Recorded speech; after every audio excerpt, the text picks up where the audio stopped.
안녕하세요. 오늘의 사연을 시작하겠습니다. 저는 30대 초반의 남성입니다. 제가 겪은 이야기를 전해보려 합니다. 군 전역 후 이런저런 일을 하다 적성에 맞지 않아 많이 방황했고 어떻게든 살아보려고 사업을 하기로 했습니다. 많은 고민 끝에 차린 사업은 대행업체였습니다. 사업이라고 하기도 참 애매했지만 수입이 없던 저에게는 선택의 여지가 없었습니다.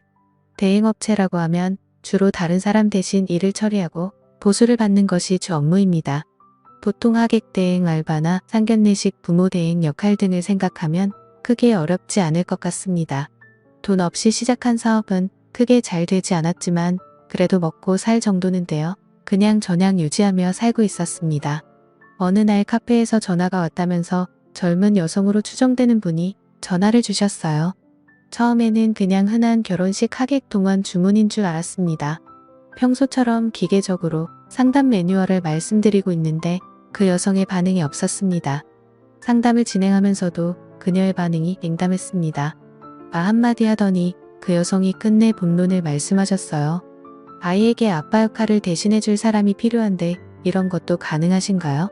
처음에는 이상한 요청이라 생각했지만 결국 가능하다고 했습니다. 이런저런 정보와 예약을 잡고 누구를 보낼지 고민했습니다.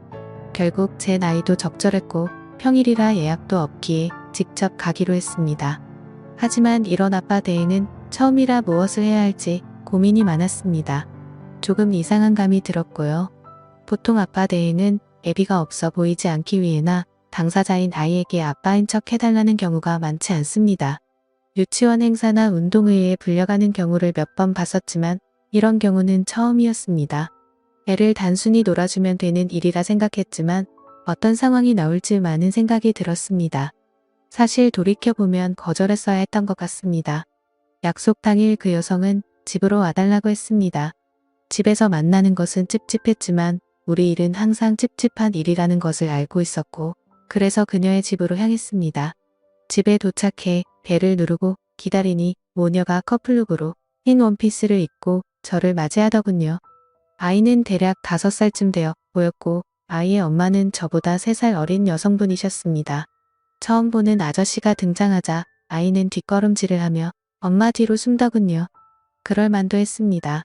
그러자 그 여성분이 말씀하셨습니다. 영미야 아빠잖아. 사진이랑 똑같지. 인사해야지. 뭐해?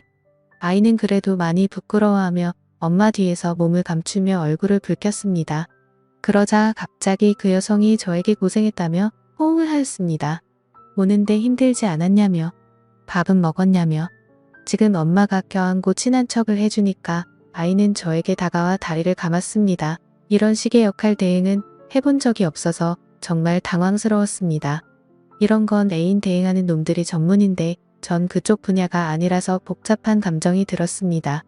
그냥 엄마 하는 삼촌인 척하러 놀아주면 될 줄 알았다만 진짜로 아빠가 되는 거였네요.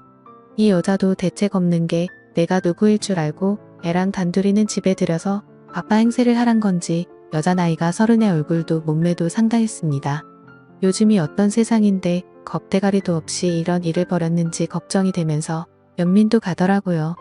저는 이 상황이 당황스러워 혼란에 빠져 있는데 아이는 연습한 노래와 율동으로 생전 처음 보는 아빠에 대한 환영식을 마무리했습니다.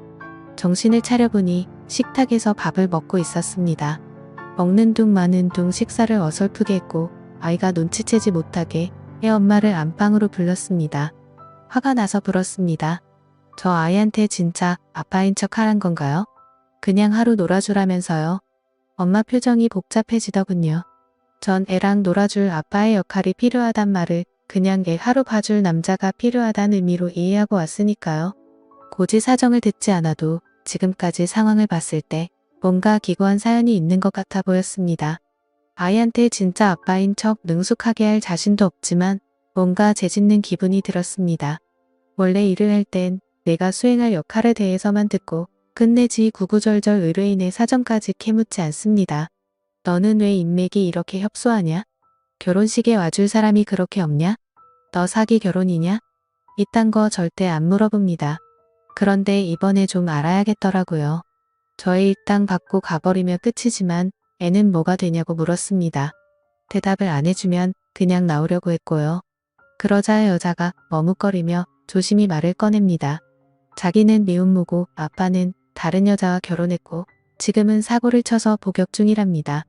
아이에게는 그동안 아빠가 못 오는 이유를 적당히 둘러댔고 매년 생일 때 올 거라고 거짓말을 해놨는데 커가는 아이가 영리해져서 올해는 가짜라도 보여줘야겠다고 생각하고 저를 찾은 거랍니다. 진짜 아빠인 척 해버리고 가버리면 애의 허탈감은 어쩔 거냐고 부르니까 그건 본인이 알아서 해결하겠다고 합니다. 이 여자 답이 없네요. 지금이라도 가서 삼촌이라고 말하라고 했더니 그건 안 된다고 합니다. 사실 제 생각에도 말이 안 되는 게 지금껏 아빠인 줄 알고 춤추고 노래 부르고 뽀뽀하고 다 했는데 밥 먹고 나니 짠 하는 삼촌이지롱 하면 아이를 농락하는 것도 아니고 차마 저도 그렇게까지 못하겠더라고요. 어휴 저도 답이 없네요. 일단 이 좁아터진 집에서 나가고 싶었습니다. 뭐랄까 숨통을 재는 기분이 들어 아이를 데리고 근처 공원으로 나갔는데 날이 너무 춥습니다. 이 아이와 어디를 가야 할지 어디에 있어야 할지 정말 못 찾겠더라고요. 어쩔 수 없이 집으로 돌아올 수밖에 없었습니다. 집에 돌아와 아이와 간단히 놀아줬습니다. 남자 없는 집에서 엄마랑 단둘이 살아서 그런 건지 아님 아직 어려서 그런 건지 친아빠와 전혀 안 닮았는데 저를 아빠로 철석같이 믿고 나왔습니다. 어느 싸구려 사진관에서 합상했는지 거친 포샵의 흔적이 역력한 100일 가족 사진 들고 와서는 아빠 사진이라는데 뜨끔하다가 안쓰러워집니다. 머리엔 수만 가지 생각들이 듭니다. 짝퉁이지만 처음 본 아빠인데 이러고 집에서 시간 낭비하는 게 맞나 그렇다고 추억을 만들어줬다가 몇 시간 후 나 퇴근해버리면 내가 겪을 후유증은 어떡하나 영미야 아빠랑 뭐 하고 싶어 이 집에 들어온 후 처음으로의 이름 불러봤네요. 뭐 대충 외식하자 놀이동산 장난감 뭐 사달라 모범 답안을 몇 개 예상했습니다. 그런데 지방으로 뛰어들어가더니 퍼즐을 갖고 나와서 거실에 우르르 쏟네요. 퍼즐 맞추자고요. 이건 딱 봐도 초과급 무사이즈였습니다. 엄청나게 큰 퍼즐이 무려 3개네요. 아빠랑 맛있는 거나 먹으러 나가자고 아이를 회유했습니다만 꼭 퍼즐을 맞춰야겠답니다. 빨리 여길 벗어나고 싶은 마음뿐이었지만 어쩔 수 없이 묵묵히 퍼즐을 맞춰줬습니다. 백설공주가 반쯤 완성됐을 때 아이가 갑자기 발로 퍼즐을 차며 파토를 냅니다. 당황했지만 뭐 별 수 있겠습니까? 상냥하게 고객이 오케이 할 때까지 다시 퍼즐을 맞췄네요. 우여곡절 끝에 한 개의 퍼즐을 완성하고 두 번째 퍼즐을 거의 완성해갈 즈음 아빠 한 개씩 맞춰 라고 아이가 화를 냅니다. 내가 손에 가득 퍼즐을 쥐고 광속으로 퍼즐을 완성해가니까 퍼즐 조각을 빼앗아 가더니 제게 하나씩 건네줍니다. 빨리 퇴근하겠다는 일념으로 쪼그려 앉아 퍼즐을 맞춘 지 2시간 만에 처음으로 허리를 펴고 화장실에 갔습니다. 볼일을 보고 손을 씻는데 욕조 안에 뭔가 보입니다. 세 번째 퍼즐에 핵심 조각들이 있네요. 머리가 멍해지고 먹먹해지더군요.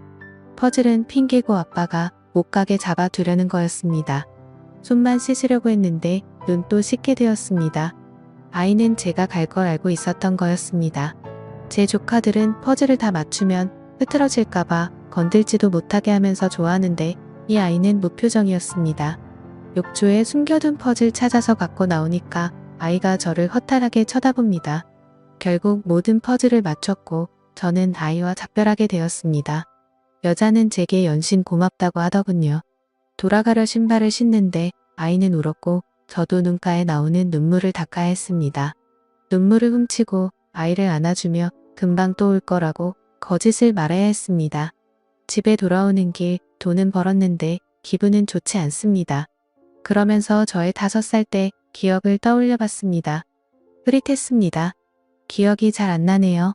그 아이도 무럭무럭 다 커서 어린 날의 기억을 회상했을 때 저같이 흐릿한 기억이었으면 좋겠습니다.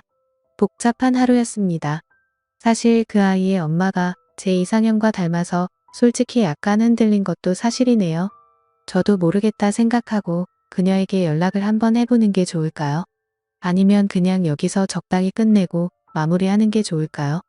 여러분의 생각은 어떠신지 댓글 좀 부탁드려요.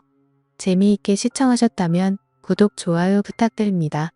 감사합니다.